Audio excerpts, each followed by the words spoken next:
Praise the Lord. मेरा नाम Satish Mukesh Ankale. Praise the Lord. मेरा नाम कल्पना सतीश आंकरे। आज परमेश्वर ने मेरे जीवन में दो महान कार्य किए हैं और इसके लिए मैं परमेश्वर की गवाही देना चाहती हूँ। और हमारे जीवन में महान अद्भुत कार्य किए, इसलिए मैं कोटि कोटि धन्यवाद देती हूँ परमेश्वर का। पहले साक्षी यही है कि हम दोनों का विवाह होके 7 साल हो चुके थे, लेकिन फिर भी हमें कोई संतान की आशीषें नहीं थी। हम जब से संजय जेम्स ठाकुर मिनिस्ट्री में जाने लगे, वहाँ पे गए साल परमेश्वर ने हमें अभिवचन दिया कि जिसकी गोद नहीं भरी मैं उनकी गोद भरूंगा। और परमेश्वर ने ये भी बोला कि डॉक्टर का डॉक्टर मैं हूँ। और इस सब शब्दों पर हमने विश्वास किया।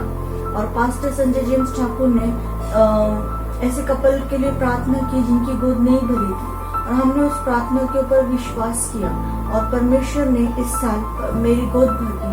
इसलिए हम परमेश्वर का कोटि कोटि धन्यवाद देते हैं। और दूसरी साक्ष्य ये है कि लास्ट मंथ जुलाई मंथ में हम दोनों की तबीयत बहुत खराब हो चुकी थी। हमें बहुत फीवर आ रहा था। हमने प्राइवेट हॉस्पिटल से मेडिसिन लिया, लेकिन कोई यूज नहीं था।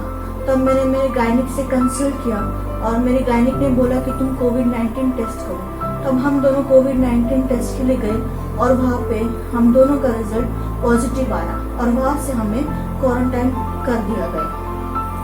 क्वारंटाइन करने के बाद मैंने ब्रदर संजय जेम्स ठाकुर यानी यहोशुआ इनको फोन किया। फोन करने के बाद मैं ब्रदर को बताया कि ब्रदर हम दोनों का कोरोना पॉजिटिव आया हुआ है और हमें क्वारंटाइन किया है। तो ब्रदर ने हमें आश्वासन दिया कि धैर्य रखो, धीरज बांधो कि परमेश्वर तुमको इस बीमारी में से भी निकालेगा, तुम डरो मत। पर ब्रदर ने दिए हुए इस शब्दों पे हम दोनों ने विश्वास रखा और परमेश्वर ने ऐसा महान कार्य किया कि मुझे परमेश्वर ने 2 दिन में ही चंगाई दी और मैं उस कोरोना बीमारी से पूरी तरह ठीक ठाक हो गया।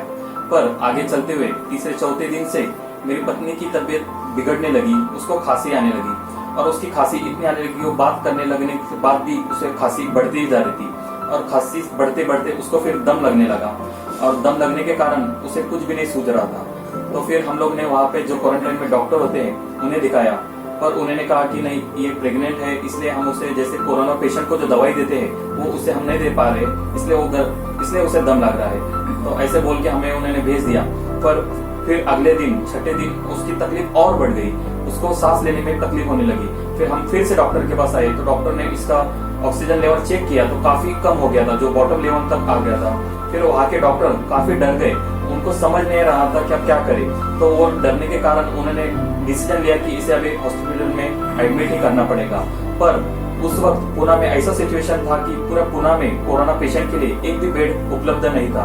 तब हम लोगों ने परमेश्वर के लिए पास प्रार्थना की, परमेश्वर ने हमारी प्रार्थना का उत्तर दिया। उस वक्त आधे घंटे में ही हमें बुधरानी हॉस्पिटल में एक बेड उपलब्ध करा के दी परमेश्वर ने, इसलिए हम परमेश्वर को गौरव देते हैं। उसके बाद इससे बुधरानी हॉस्पिटल में शिफ्ट किया गया और वहाँ पे एडमिट किया गया। एडमिट करने के बाद में 2 घंटे के बाद में मेरी तबीयत और बिगड़ गई जाने की वजह से डॉक्टर ने मेरा चेकअप किया तो उनको दिखाई दिया कि मेरा बीपी पल्स सब कम लो होते जा रहा है और उन्होंने मुझे बोला कि आपको आईसीयू में शिफ्ट करना पड़ेगा। आईसीयू का नाम सुनते ही मेरी तबीयत और बिगड़ गई और मैं घबरा गई और घबरा जाने के कारण उन्होंने मुझे तुरंत आईसीयू में शिफ्ट किया। आईसीयू में शिफ्ट होने के बाद में मेरा हस्बैंड का कॉल आया। जब मैंने इसे कॉल किया तो मुझे पता चला कि इसे आईसीयू में शिफ्ट किया जा रहा है। तब इसकी हालत काफी डरी हुई थी, इसे समझ नहीं आ रहा था। तब मैंने देखा कि इसकी हालत काफी गंभीर हो गई। तब मैंने ब्रदर को फोन किया या उस वक्त मैसेज किया ब्रदर को मैंने मैसेज करके बताया था कि इसकी हालत बिगड़ रही है। तब रात में 2 बजे ब्रदर का फोन आया। जैसे ब्रदर ने मैसेज देखा उस वक्त ब्रदर ने मुझे फोन किया और पूछा कि क्या हुआ। तब मैंने ब्रदर को संजय जेम्स ठाकुर को बताया कि मेरी पत्नी की तकलीफ काफी बढ़ गई है, उसे बहुत दम लग रहा है और वो सांस नहीं ले पा रही है, इसलिए उसे आईसीयू में ऑक्सीजन पे रखा गया। तो ब्रदर ने मुझे धैर्य दिया, बोला कि डरो मत, परमेश्वर तुझे और तेरे बीवी को इस बीमारी में से बाहर निकालेगा, तो तुम प्रेयर करो और हम प्रेयर करेंगे, तो तुम डरो मत। तब ब्रदर ने हमारे लिए प्रेयर की और इस दौरान मुझे एक हिम्मत आई कि ब्रदर हमारे लिए प्रेयर करे और परमेश्वर हमें इसमें से कुछ होने नहीं देगा।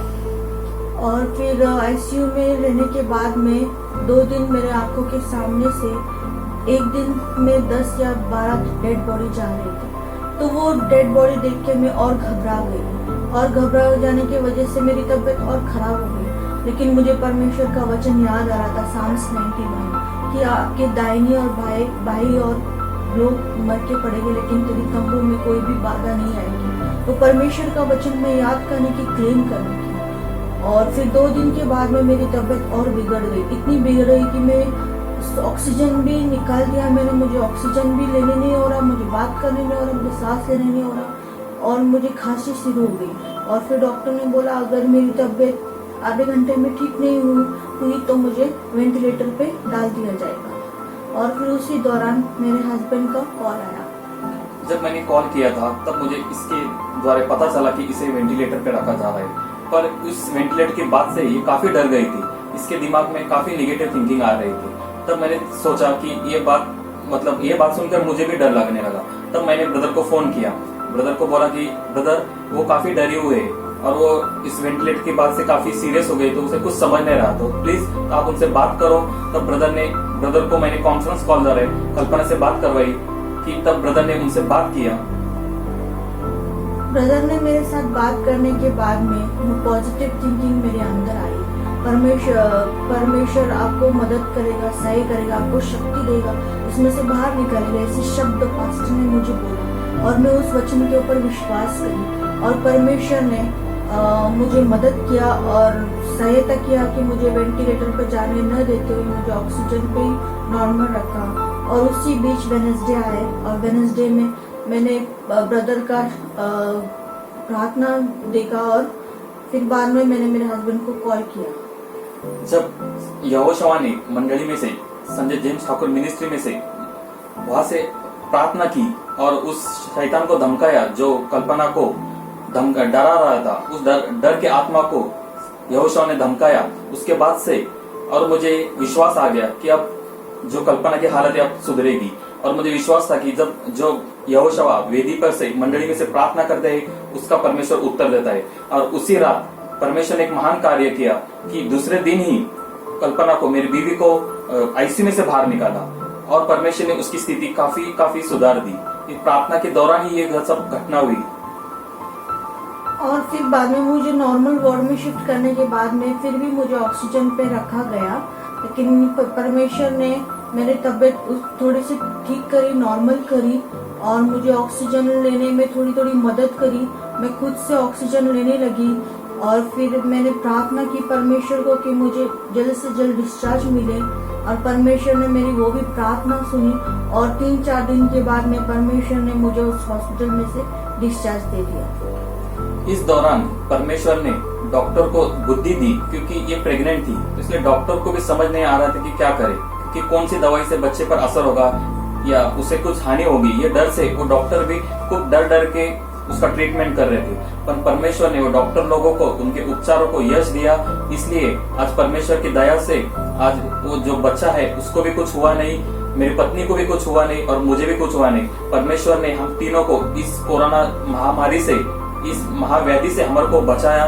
इसलिए हम सारा गौरव, मान, महिमा परमेश्वर पिता को देते हैं, प्रभु यीशु के धन्यवाद देते हैं, पवित्र आत्मा को धन्यवाद देते हैं। उसके साथ में ही यहोशुआ जिसने हमें समय समय पर हमें हमारा विश्वास बनाए रखा, हमको धैर्य दिया, हमको चलने में मदद करने दी, इस बीमारी में से बाहर आने के लिए सहायता किया, इसलिए उनको भी धन्यवाद देते हैं। और संजय जेम्स ठाकुर मिनिस्ट्री, इनके इनमें सभी सभासदों के आभार मानते हैं, क्योंकि उन्होंने भी हमारे लिए प्रार्थना की। इसलिए हम संजय जेम्स ठाकुर मिनिस्ट्री को धन्यवाद देते हैं। Praise the Lord.